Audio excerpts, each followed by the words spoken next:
नमस्कार, मैं हूं राजीव। आज हम बात करेंगे रेलटेल कॉरपोरेशन के आईपीओ की, जिसका आज अंतिम दिन है आईपीओ का।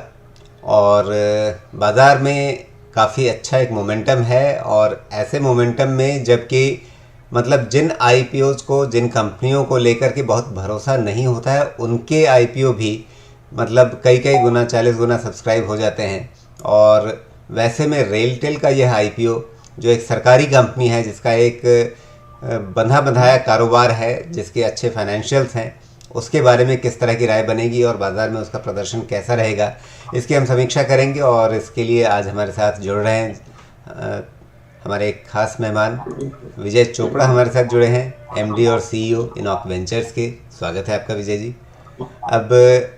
अभी मैं देख रहा था कि न्यूरेका लिमिटेड का आईपीओ खुला, और उसके बारे में मैंने जितने भी लोगों से चर्चाएं की, हमने एक वीडियो भी बनाया जिसमें संदीप जैन थे।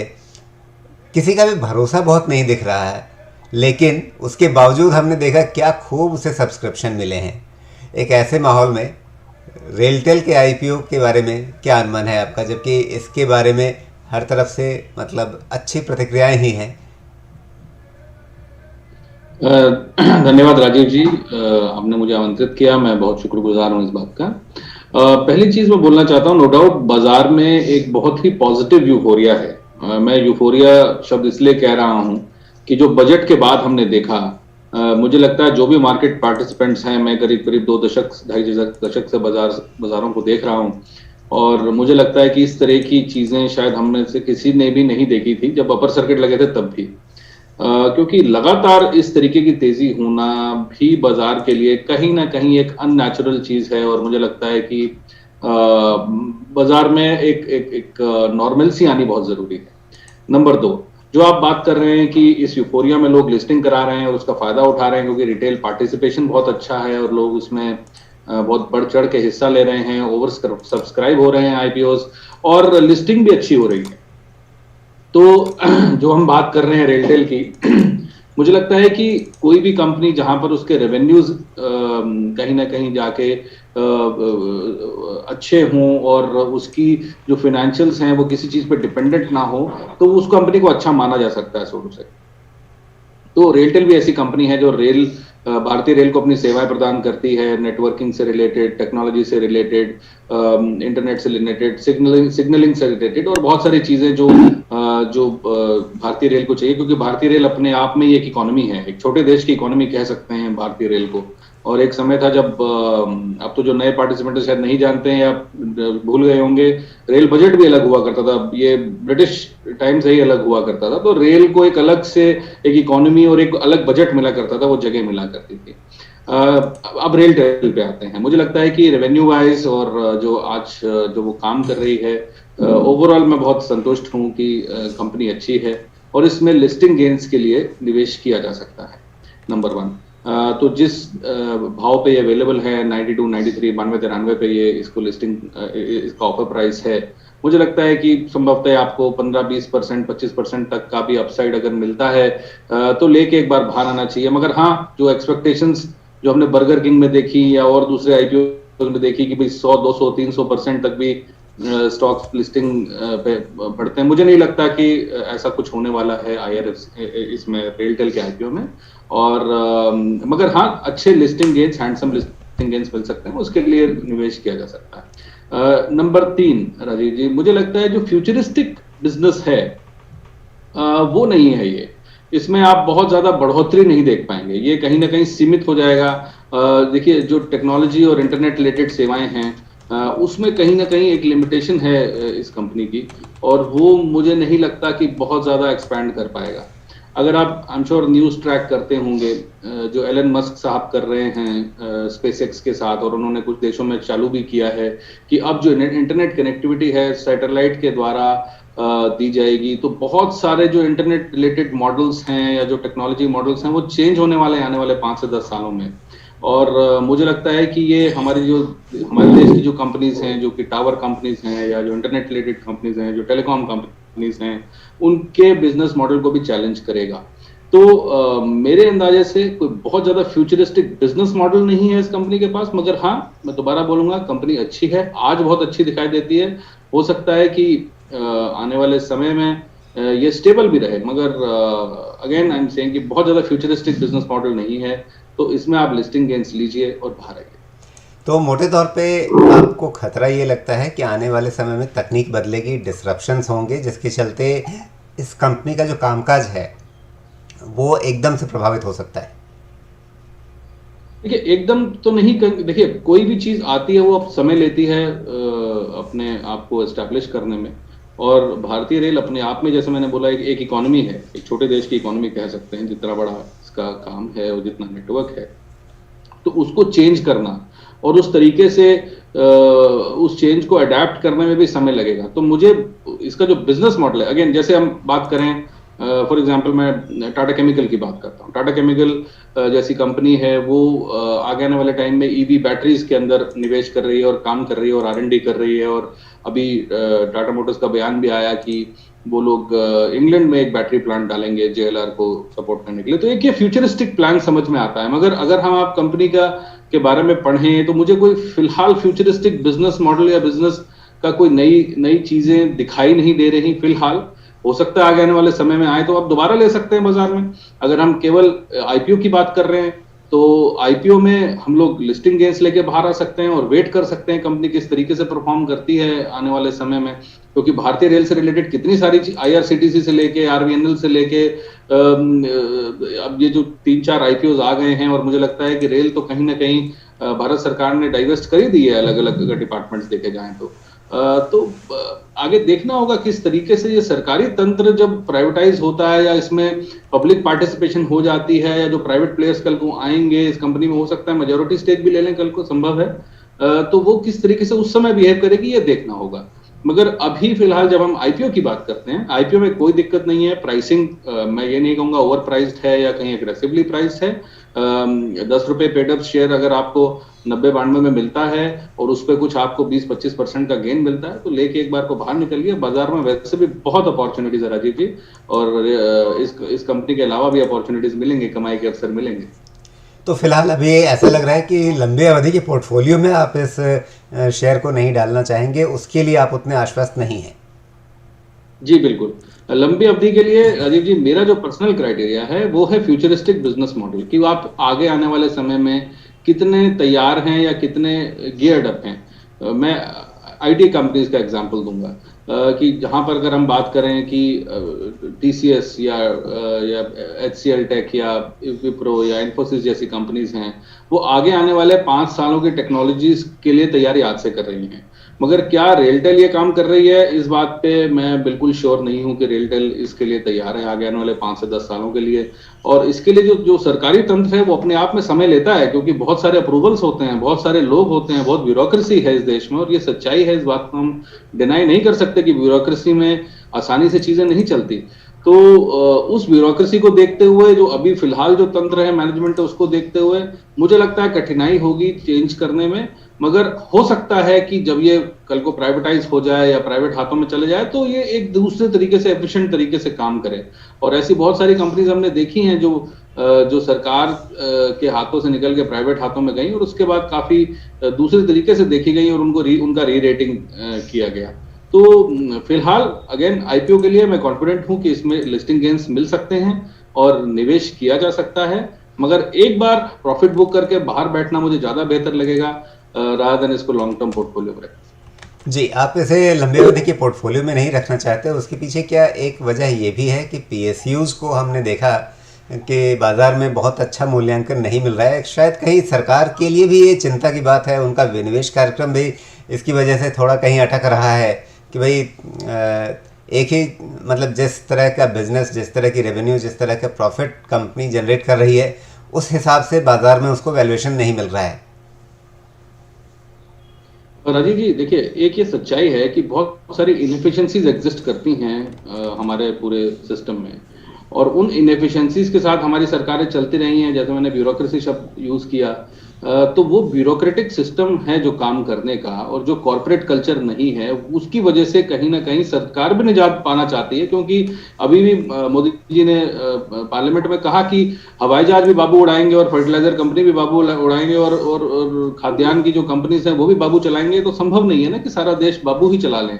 तो इसके लिए प्रोफेशनलिज्म की आवश्यकता है, और इसीलिए शायद सरकार ये चाहती है कि वो जो मैक्सिमम गवर्नेंस और मिनिमम गवर्नमेंट की बात कर रही है, तो गवर्नमेंट अपना वहां से कंट्रोल हटाना चाहती है। क्योंकि किसी भी कारणवश, वो सरकारी तंत्र के कारण समझ लीजिए, ब्यूरोक्रेसी के कारण समझ लीजिए, इनएफिशिएंसी के कारण समझ लीजिए, प्रॉफिटेबिलिटी नहीं आती है। अगर आप सेल जैसी कंपनी देखें या भेल जैसी कंपनी देखें, आपको लगता है भेल 40 रुपए का भाव कमांड करना चाहिए, मेरे हिसाब से इसका वैल्यूएशन 400 रुपए होना चाहिए, मगर आज वो 1/10 वैल्यूएशन पे इतना प्रॉपर्टी और इतना वैल्यूएशन और इतना जो बड़ा काम करता है भेल जैसा कंपनी, उसका वैल्यूएशन क्यों नहीं आता? क्योंकि वहां पे इनएफिशिएंसीज एग्जिस्ट करती हैं। तो जैसे ही ये रूट आउट होंगी, जैसे मैंने अभी रेलटेल के बारे में भी कहा, हो सकता है कल को प्राइवेट हाथों में जाने के बाद ये कंपनी दूसरे तरीके से फंक्शन करे, या कोई टेक्नोलॉजी कंपनी के हाथ में चले जाए तो दूसरी तरीके से फंक्शन करे, और हो सकता है कि इसमें से और सारी सिनर्जीज निकले। मैं इतना दूरदर्शी नहीं हूं कि मैं देख पाऊं, मगर समहाउ मुझे लगता है कि सरकार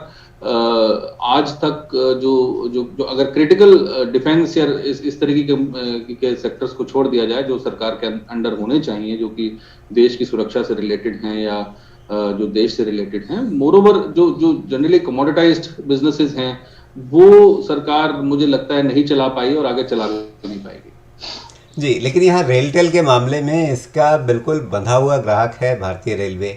इसके अलावा केंद्र सरकार और राज्य सरकारों को भी ये अपनी तमाम सेवाएं देती है। तो तकनीक 4 साल बाद हो सकता है बदल जाए, लेकिन सेवाओं की ज़रूरत तो वही रहेगी। और फिर चाहे 6 महीने बाद या 2 साल बाद कंपनी नए तकनीक के साथ जो है अपने आप को ढाल लेगी और सेवाओं को देना जारी रखेगी। एक तरह का जब बंधा ग्राहक आपके पास है तो फिर इतनी चिंता क्यों? इसका एक बहुत क्लासिक एग्जांपल मैं देना चाहूँगा राजीव जी, वो है हमारी जो भारतीय टेलीकॉम कंपनी बीएसएनएल के पास भी बहुत ज़बरदस्त, एमटीएनएल और बीएसएनएल के पास बंधा हुआ ग्राहक था। घर घर में फ़ोन थे, लोगों के हाथ में मोबाइल भी थे, और बीएसएनएल का जो नेटवर्क है आज भी अगर आप दूर दराज इलाकों में जाएं तो बीएसएनएल का नेटवर्क ही मिलता है। मगर उसके अलावा आप दिल्ली, बॉम्बे या बड़े जो यूजर्स हैं या जो क्षेत्र हैं, वहां पर बीएसएनएल का आप पेनिट्रेशन देखिए, बहुत ही कम रह गया है पेनिट्रेशन, और बीएसएनएल लगभग बंद होने के कगार पे है, और वहां पे एम्प्लॉयज की सेटलमेंट नहीं, वहाँ एक बेसिक अंतर है। वो बीएसएनएल B2C मामला है, रेलटेल कॉर्पोरेशन B2B मामला है। मैं उस पर आ रहा हूँ, मैं आ रहा हूँ उस पर। जब हमने सबने देखा कि 2G से 3G से 4G से 5G की बात हो गई, इस दौरान बीएसएनएल कहीं ना कहीं दौड़ में पीछे रह गया प्राइवेट प्लेयर से, क्योंकि सरकारी होने की वजह से, या जो भी आप समझ लीजिए कि उसमें इतनी स्पीड से चेंजेस नहीं कर पाए, इसलिए उन्होंने अपना कस्टमर बेस खो दिया, या उसके पॉलिटिकल रीजंस भी हो सकते हैं। मैं और आप इस बात पर चर्चा कर सकते हैं कि वो पॉलिटिकली उसको जो भी रहा कारण उसका, मगर ऑल सेड एंड डन, मैंने ये बोला कि अगर ये प्राइवेटाइज्ड हाथों में चली जाती है और इसका एक बंदा बताया रेवेन्यू जो है रेलवे से आ रहा है, ये बहुत अच्छी बात है। मैंने अपनी बात जब चर्चा शुरू करी तो मैंने पहले ही बोला कि अगर बंदा बनाया रेवेन्यू किसी कंपनी का होता है तो ये बहुत अच्छी बात होती है, मगर फ्यूचरिस्टिक वो कितना है, अपने आप को बदलने की कैपेबिलिटी कितने रखता है, कितना फ्लेक्सिबिलिटी है, कितना निम्बल फुटेड है, तो ये सारी चीजें बहुत जरूरी होती है बिजनेस में, कि आप कितने निम्बल फुटेड है, कितनी तेजी से अपने आप को बदल सकते हैं बदलती हुई रिक्वायरमेंट्स के हिसाब से। तो रेलटेल में अभी फिलहाल देखते हुए मुझे लगता है कि उनको समय लगेगा अगर वो बदलेंगे भी, मगर हाँ, आने वाले 3-4-5 साल जैसे आप कह रहे हैं, वो मैं 3-4 साल की बात नहीं कर रहा हूँ, किसी भी बिजनेस में मुझे लगता है कि फ्यूचरिस्टिक व्यू होना चाहिए लॉन्ग टर्म बिजनेस में रखने के लिए। तो वही आप पोर्टफोलियो में पूरा बाजार खरीद के नहीं रख सकते, आप 10-15-20 स्टॉक्स ही रख सकते हैं। तो वो 10-15-20 स्टॉक्स वो होने चाहिए जिनका आने वाले 10 सालों में आपको पोटेंशियल अच्छा लगता है। किसी जमाने में वॉरेन बुफे जैसे जो हमारे पितामह हैं स्टॉक मार्केट्स के, ग्लोबल पितामह हैं, उन्होंने भी अमेजन जैसी कंपनी को और एप्पल जैसी कंपनी को नहीं खरीदा, क्योंकि वो शायद नहीं समझ पाए कि इसका पोटेंशियल क्या है। तो कई बार ऐसा होता है कि जो लोग फ्यूचरिस्टिक बिजनेस को समझ पाते हैं वो निवेश करते हैं, तो उसमें एक बहुत अच्छा मल्टीपल प्राप्त करते हैं, अच्छा रिटर्न आता है। मगर ट्रेडिशनल लोग जो हैं वो कभी कई बार हो सकता है वो पीछे रह जाएं। तो मैं जो जिस तरीके से आज सोचता हूं और निवेशकों को बोलना भी चाहूंगा आपके माध्यम से, आपके चैनल के माध्यम से और आपके मैगजीन के माध्यम से, कि उनको फ्यूचरिस्टिक बिजनेसेस में निवेश करना चाहिए। ऐसी कंपनी जो ऐसे काम कर रही हो, कुछ रिसर्च कर रही हो, R&D पे स्पेंड कर रही हो, और आने वाले समय में इस R&D की वजह से उसका पोटेंशियल बहुत कई गुना बढ़ जाता है बिजनेस का। अब आप देखिए कि जो इंटरनेट रिलेटेड कंपनीज हैं, मैं अपने आप खुद कहना चाहूंगा कि जैसे कुछ कंपनीज हैं जैसे Naukri.com हुई, या इस तरह की जो कंपनीज हैं जो इंटरनेट बेस्ड मॉडल से 10 साल पहले शायद मैं इतना ध्यान नहीं देता था उन कंपनीज पर। मुझे नहीं लगता था कि ये कंपनियां क्या कर पाएंगी, ये कहीं ना कहीं डूब जाएंगी क्योंकि ये पैसा जला रही हैं। मगर आज आप उनका भाव देखिए, क्योंकि मार्केट हमेशा आगे सोचता है। अगर आप स्टॉक मार्केट की बात करें, आज जो हम तेजी देख रहे हैं, तो मार्केट प्रोबेबली आने वाले साल भर बाद जो होने वाला है वो आज देख रहा है, इसलिए आज वो तेज है। तो मुझे लगता है कि फ्यूचरिस्टिक होना बहुत आवश्यक है बाजारों में, और उस तरीके का आउटलुक रखना कंपनीज के बारे में बहुत जरूरी है। अगर आपका आउटलुक फ्यूचरिस्टिक है और बिजनेस मॉडल फ्यूचरिस्टिक है तो आप ग्रो करते जाएंगे, अदरवाइज आपकी ग्रोथ कैप्ड रहेगी और धीरे धीरे नीचे आ जाएगी। एक और क्लासिक एग्जांपल देना चाहूंगा मैं आपको, कंपनी है SJVN। जब इसका लिस्टिंग हुआ था तब भी वही भाव था, आज मेरे ख्याल से 15 साल बाद भी वही भाव है। तो ऐसा कुछ कर ही नहीं रही है कि उसका भाव बढ़े। तो एक सरकारी कंपनीज का आगे ना जाने का या भाव ना बढ़ने का कारण जी, अभी एक ताजा IPO भी आया था जिसका नाम आपने रेलटेल कहते कहते आपने IRFC जैसा कह दिया था। दरअसल IRFC का IPO जो अभी ताजा ताजा आया और उसका जो प्रदर्शन रहा, क्या रेलटेल से ज्यादा उम्मीदें न रखने के पीछे वो IRFC का अनुभव भी है? जी, कुछ हद तक कह सकते हैं, मगर IRFC भी मैं कहूंगा कि देखिए रेल का जो विकास है इस देश का, वो चलता रहेगा। मैं उसमें थोड़ा सा फ्यूचरिस्टिक व्यू इसलिए देना चाहता हूं। एक तरीके से वो NBFC है, ठीक है, और वो रेलवेज को फंड प्रदान करती है, और उसका जो ब्याज है वो उसका कंफर्म्ड है कि वो वापस आएगा, उसको डूबेगा नहीं, क्योंकि रेलवे से सामने तो वो ब्याज डूबने का सवाल पैदा नहीं होता। तो उसका एक बिजनेस मॉडल मुझे फिर भी समझ में आता है कि जैसे जैसे रेल का विस्तार होगा, और जो कि हो भी रहा है और होना भी चाहिए, मुझे लगता है कि आने वाले समय में भारत के जिन प्रांतों में या जिन जगहों पर रेल नहीं पहुंचती है वहां पर पहुंचाई जाएगी। तो जाहिर बात है फाइनेंस की आवश्यकता होगी, या मॉडर्नाइजेशन की जरूरत होगी, या बुलेट ट्रेन आएंगी, उस समय पे भी फाइनेंस की आवश्यकता होगी, या भांति भांति के काम होते हैं, प्रोजेक्ट्स होते हैं जो रेलवेज करता है। अपने इतना बड़ा इंफ्रास्ट्रक्चर है, उसको देखरेख करने के लिए, अपग्रेड करने के लिए आवश्यकताएं पड़ेंगी।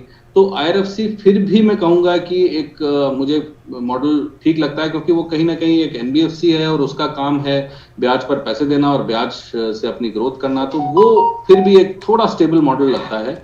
मगर जिस प्रकार से टेलीकॉम में और टेक्नोलॉजी में चेंजेस हो रही हैं, उस तरीके से मुझे नहीं पता कि सरकार कितनी गियर्ड अप है चेंज करने के लिए अपने आप को, और खास करके रेलटेल। अगर ये प्राइवेट हाथों में जाती है, कुछ बदलाव आ जाता है, तो आई वुड बी हैप्पी। मगर आप इसको लिस्टिंग गेन्स के लिए लीजिए, और इसमें जो भी आपको 15, 20, 25% मिलता है, आप उसको लेके एक बार बाहर बैठिए और फिर कंपनी को वॉच करते हैं कैसे काम करती है, क्या क्या चीजें होती हैं, कौन उनके बोर्ड पर रहता है। विजय जी, आपकी मुख्य चिंता जो मुझे समझ में आ रही है कि भाई टेलीकॉम का आपने एक इंफ्रास्ट्रक्चर बनाया, तकनीक बदल जाएगी, तकनीक की दुनिया में रातों रात बदलाव होते हैं, और तकनीक बदल गई तो आपने ये जितना बड़ा इंफ्रास्ट्रक्चर बनाया है वो कल को किसी काम का नहीं रह जाएगा। तो ये चिंता जो है, वो चिंता तो मुझे जियो में भी होनी चाहिए, भारती में भी होनी चाहिए।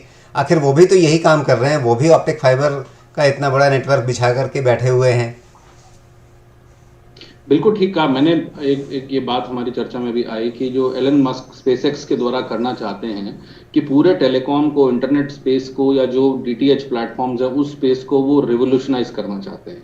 और आने वाले समय में, और उन्होंने इसका टेस्ट सिग्नल्स कुछ देशों में शुरू भी कर दिया है, हमें शायद टावर्स की जरूरत ना पड़े, जो आज इंडस टावर्स या भारती इंफ्राटेल जैसी कंपनीज हैं उनकी आवश्यकता ना पड़े, या जो सैटेलाइट ऑप्टिकल या जो फाइबर बचाने वाली कंपनीज हैं उनकी जरूरत ना पड़े। आने वाले 5-6 सालों में, 10 सालों में ये बहुत बड़ा डिसरप्शन होने वाला है। और आपका डर और मेरा डर बिल्कुल ठीक है। मैंने ये बात बोली कि हो सकता है कि जियो, भारती ये थोड़े रिडंडेंट बिजनेस मॉडल्स हो जाए अगर अपने आप को अपग्रेड नहीं करेंगे तो ये एक बड़ा रिस्की बिजनेस मॉडल है टेक्नोलॉजी का। और बहुत सारे एग्जांपल्स ऐसे हैं जिन कंपनीज ने अपने आप को अपग्रेड नहीं किया। हमने नोकिया जैसी कंपनीज को खत्म होते देखा, जो कि दिग्गज थे, जो पहली बार मोबाइल का इतना बड़ा जो मोबाइल हैंडसेट्स बनाते थे, क्योंकि उन्होंने अपनी टेक्नोलॉजी को अपग्रेड नहीं किया, तो सैमसंग जैसी कंपनीज या जो चाइनीज कंपनीज है, वीवो, ओप्पो जैसी, उन्होंने बाजी मार ली, या एप्पल ने बाजी मार ली, क्योंकि वो अपने आप को अपग्रेड करते गए। तो ये टेक्नोलॉजी में रहने के वेगरीज होते हैं, और कई बार हम ये अंदाजा लगा सकते हैं कि जो कंपनी फ्यूचरिस्टिक नहीं है, निम्बल फुटेड नहीं है, वो प्रॉब्लम आ सकती है। अब नो डाउट थोड़ा रिस्क एग्जिस्ट करता है, मगर अगर हम इस आईपीओ के मुतालिक बात करें, मुझे लगता है कि अच्छी कंपनी है, फिलहाल अच्छी दिखाई देती है, बुक्स ठीक दिखती हैं, और वैल्यूएशंस बहुत स्ट्रेच्ड नहीं है। कई बार हमें ये डर होता है कि हम बहुत हाई वैल्यूएशंस पे लिस्टिंग तो नहीं देख रहे हैं, तो हमें ये भी देखना होता है। तो बहुत ज़्यादा हाई वैल्यूएशंस नहीं है, मल्टीपल्स ठीक हैं, तो संभवतः इसका एक अच्छा लिस्टिंग होना चाहिए, और लिस्टिंग गेन्स के पश्चात एक बार बाहर बैठ के वेट करना चाहिए, 6 महीना साल भर इस कंपनी को देखते हैं, अगर उसमें कुछ पॉजिटिव चेंजेस आएंगे राजीव जी, तो जी दोबारा ले लेंगे।